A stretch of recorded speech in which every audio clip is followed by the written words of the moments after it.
Hello guys, jom makan dekat Tommy Romas.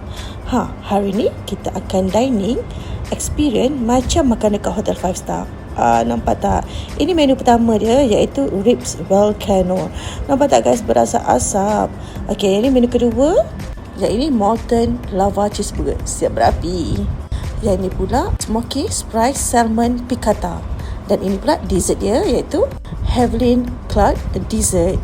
Wah, dia punya presentation kali ni I rasa memang macam dekat 5 star hotel. Nampak tak, dia punya rib macam selalu memang lembut isi dia. Dan ini pula dia punya burger, you guys see, patty dia tebal dan rasanya memang sedap. Cheesy lover mesti cuba. Yang ini pun memang sangat berbaloi untuk korang makan. Okay, jangan lupa having the dessert. So yang ni pula dia punya air. Okay guys, jangan lupa datang ke Tommy Romas and experience your dining. Bye.